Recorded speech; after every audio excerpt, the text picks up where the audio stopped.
प्रभु यीशु मसीह नाम में सबको जय मसीह की। आज हम एक विषय से बात करेंगे जिसका विषय है पाप। और पाप के बारे में हम गिनती का 32 का 23 में पाते हैं। पाप एक छोटा सा शब्द है जो इस पाप के बारे में हर जाति हर धर्म के लोग पाप के बारे में मानते हैं, विश्वास करते हैं कि पाप है और पाप हमारे जीवन से होता है। क्योंकि पाप है इसलिए लोग पुण्य काम करने के लिए तीर्थ यात्रा को जाते हैं, जो भगवान को चढ़ाते हैं। तो पाप से मुक्त छुटकारा पाने के लिए हर एक व्यक्ति जो भगवान के दरबार में जाके माथा टेकते हैं या प्रार्थना करते हैं, लोग नमाज पढ़ते हैं। तो इस कई प्रकार का जो धार्मिक रीति है इस तरह हम करते हैं। तो इसका उद्देश्य यही कि हम पाप से छुटकारा पाए, हमारे जीवन में पाप ना रहे। तो इसी विषय में लेकर हम इस पद को थोड़ा पढ़ेंगे। इसमें लिखा है कि और यदि तुम ऐसा ना करो तो यहोवा के विरुद्ध पापी ठहरोगे और जान रखो कि तुम को तुम्हारा पाप लगेगा। तो हम सिर्फ इसमें लगेगा, इस पाप लगेगा, इस शब्द को हम थोड़ा चर्चा करेंगे, बात करेंगे। क्योंकि अब हम जब इस संसार में रह रहे हैं तो हम एक परिवार की तरह हमारे आसपास पड़ोसी के साथ रह रहे हैं, अपने दोस्तों के साथ रह रहे हैं। तो कभी कभी हमारे जो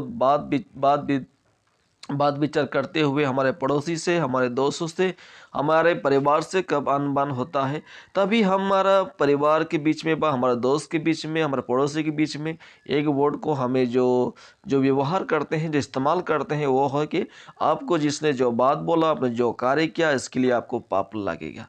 इस शब्द को कई लोग जिसके इस्तेमाल करते हैं और कहते हैं। तो हमारे जीवन में पाप किस किस प्रकार का है, हम किस किस बात कहने से हम किस तरह पाप हमारे जीवन से होता है, इसके बारे में थोड़ा पॉइंट के साथ हम देखेंगे।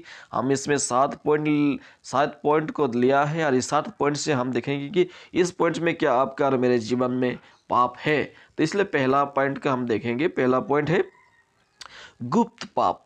जो गुप्त पाप हम ऐसा होता है कि हम अपने जीवन में छुपा कर रखते हैं, जो किसी को मालूम नहीं, अपने माता पिता को मालूम नहीं, अपने पत्नी को मालूम नहीं, अपने बेटा बेटियों को मालूम नहीं, लेकिन आपको खुद पता है कि आपने क्या गुनाह किया, क्या पाप किया। हो सकता है आप अनजाने में किसी को मर्डर भी करके रखा है, लेकिन आपने किसी के सामने इस बात को शेयर नहीं किया है। लेकिन परमेश्वर आपके जो गुप्त पाप है, इस पाप के बारे में परमेश्वर जानता है।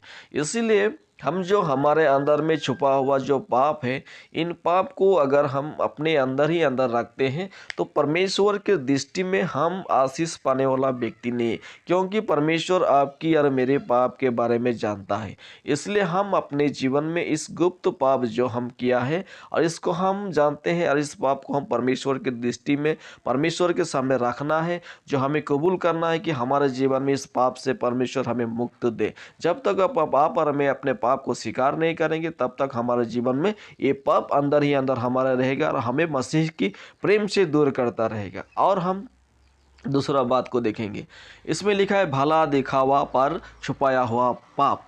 हम कई बार ऐसे होते हैं कि हमारे फ्रेंड हो, हमारे पड़ोसी हो, सभी को लोग हम अच्छी बात विचार करते हैं, उसके अच्छी रिलेशन रखते हैं, लेकिन उसके विरुद्ध में हमारे ईर्षा भाव है, उसके विरुद्ध में हमारा जो दुश्मनी भाव है। तो ऐसे ही लेकर जब हम चलते हैं, इस संसार में हम चलते हैं, तो हमारे जो दिखावट प्यार होता है ऊपर में, लेकिन अंदर से हम उसके विरुद्ध में हम बात करते हैं, उसके विरुद्ध में हम ईर्षा करते हैं हम।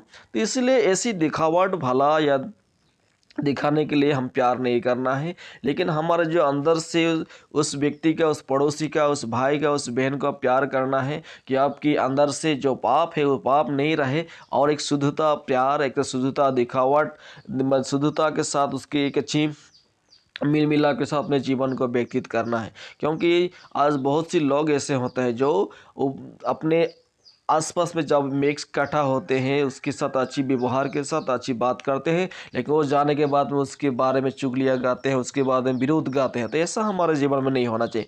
दिखावट प्यार नहीं होना चाहिए। तो हमारा प्यार दिल से होना चाहिए, सच्चा होना चाहिए, तभी हम परमेश्वर की आशीष को पाएंगे। और हम तीसरी बात को देखेंगे, पुराना पाप। ये पुराना पाप सुनने में बड़े अजीब लगा होगा कि पुराना पाप कैसा होगा, है कि नया और पुराना में क्या पार्थक्य है, आप ऐसे सोच सकते हैं। लेकिन पुराना पाप यही है कि हम जानते हैं कि हमारा दादा परदादा से हमारा जो पाप कोई रीति रिवाज होगा जो परमेश्वर के दृष्टि में ये घिना होगा, जो परमेश्वर के दृष्टि में ये ग्रहण योग्य नहीं होगा, तो हम कई बार ऐसे करते हैं जो हमारे परदादाओं की जो जो रीति रिवाज है, जो परमेश्वर की दृष्टि में जो ये अनुचित है, जो परमेश्वर की दृष्टि में ये ग्रहण योग्य नहीं, इसको हम करते आ रहे हैं। और इस पुराना पाप के वजह से हम परमेश्वर की मसीह की आशीर्वाद से हम दूर हो रहे हैं। इसलिए हमें सोचना चाहिए जो हमारे जो परमेश्वर की दृष्टि में जो हमारे जो पुराना पाप है या पुराना रीति रिवाज है, जो परमेश्वर की दृष्टि में अगर ये ग्रहण योग्य नहीं है तो हमें छोड़ना है, क्योंकि मसीह में सदा हम नए बनते हैं, नए सिर से हम अगुवाई जाना है। इसलिए पुराने पाप को हमें छोड़ना है। और हम दूसरा बात देखेंगे एक पॉइंट को, इसमें कि अनजाने में क्या हुआ पाप। हो सकता है ये अनजाने में क्या हुआ पाप सुनने में आ जा रही, हम नहीं जान के कैसे पाप किया है, ऐसे भी आपके मन में प्रश्न होगा। लेकिन अनजाने में क्या हुआ पाप ऐसा होता है कि कभी कभी हम किसी को कुछ बात कहते हैं, अपने परिवार को, अपने पड़ोसी को, अपने दोस्तों को कुछ बात कहते हैं, जो अनजाने में आपको कुछ बात निकल गई। एक साधारण एक उदाहरण है। तो इसमें अगर उस व्यक्ति का जीवन में चोट पहुंचा, जो आपका दृष्टि में हो सकता है आपने भले बात को ही बोला, लेकिन उसके अंदर में जो उसके मन में चोट पहुंचा है और वो आपसे उदास है, आपसे नाराज है, तो इसलिए आप समझ सकते हैं कि आपने उससे कोई गलत बात नहीं बोला, लेकिन उसके जीवन में जो आपकी बात से चोट पहुंची है और उससे दुख पहुंचा है। तो इसीलिए आपको समझना चाहिए, हम जब बात करते हैं अनजाने में किसी को हमने कहीं चोट पहुंचाए क्या, हम जब कोई भी कार्य करते हैं, हो सकता है हमारे मन में ये कोई पाप नहीं है, हम इसे करते हैं, ये हमारे दृष्टि में पाप नहीं हुआ, लेकिन परमेश्वर हमारे मन को जांचता है और हम जो अनजाने में जो करते करते समय में कुछ काम कर देते हैं जो परमेश्वर की दृष्टि में गलत है। तो इसलिए हमें सोचना चाहिए हम जो भी काम करते हैं उसमें परमेश्वर की आशीष प्राप्त होता है कि नहीं, इसे भी हमें ध्यान देना है। अगर परमेश्वर की दृष्टि में ये गलत है और हम कर रहे हैं तो ये पाप है। तो इसीलिए हम अनजाने में भी जब कुछ भी काम करें तो उसके अब ध्यान देना बहुत जरूरी है। और हम एक बात को देखेंगे, दूसरों को प्रसन्न करने का पाप। हम कभी कभी दूसरों को प्रसन्न करने के लिए हम पाप कर बैठते हैं। हो सकता है आपकी पत्नी आपको कुछ करने को बोला जिसके द्वारा आप अपने पत्नी को आप प्रसन्न करने जा रहे हैं, करते करते आप पाप कर रहे हैं।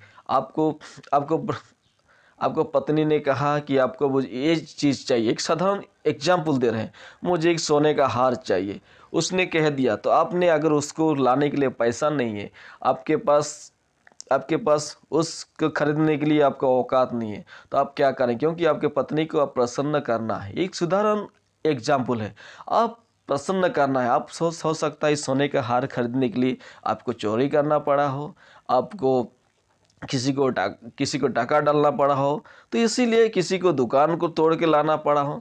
तो इसी तरह हम दूसरों को प्रसन्न करने के कई बार हम पाप करते हैं, क्योंकि हम दैनिक जीवन में इस पृथ्वी में हम जब रह रहे हैं, दुनिया में रह रहे हैं, हम देख रहे हैं कई लोग चोरी करते हैं, डकैत करते हैं। ऐसी जो घटनाएं हम हर दिन हर समय हम सुनने को मिलता है। तो इसी तरह हम दूसरों को प्रसन्न करने के लिए भी कई बार हम पाप करते हैं। और हम देखेंगे कि जानबूझ के क्या पाप, हमें कभी कभी ऐसा होता है जानबूझकर हम पाप करते हैं।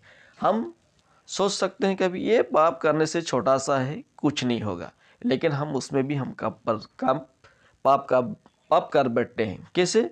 अगर एक साधारण एग्जाम्पल दिया गया, समझो आपके पड़ोसी का एक बागीचा है, उस बागीचा में आपको बड़ा बड़ा आम लगा हुआ है, उसमें भी आप क्या करते हैं कि आपको उस आम को तोड़ के खाने का मन किया, आपने अभी उसको तोड़ के खाने के लिए सोच सकते हैं एक आम तोड़ के खाएंगे, उसमें हमारे पाप नहीं होगा। लेकिन ये प्रभु यीशु मसीह की दृष्टि में एक गलत है। आपने एक आम तोड़ के खाया, लेकिन जानबूझ के खाया और इसलिए आपका पाप हुआ। एक साधारण ये उदाहरण है, आप जानबूझ के किया कि एक आम तोड़ कर खाने से मुझे पाप नहीं होगा, लेकिन उसमें भी आपका पाप है, क्योंकि आपने जो मालिक का अनुमति नहीं लिया। इसीलिए हमारे जीवन में इस बात को सोचना बहुत ज़रूरी है। हम जानबूझकर भी कई कई पाप को करते हैं, और हम जानते हैं कि इन पाप से अगर हम दूर रहेंगे तो परमेश्वर की दृष्टि में आशीष पाएंगे और परमेश्वर की अनुग्रह में बढ़ते जाएंगे। इसीलिए हमारे जीवन में पाप से दूर रहना है। अनजाने पाप, पुराने पाप, जानबूझ के किया हुआ पाप दूसरों को प्रसन्न करने के लिए पाप से हमें बच कर रहना है। परमेश्वर की वजह से सबको आशीर्वाद करे। आमीन।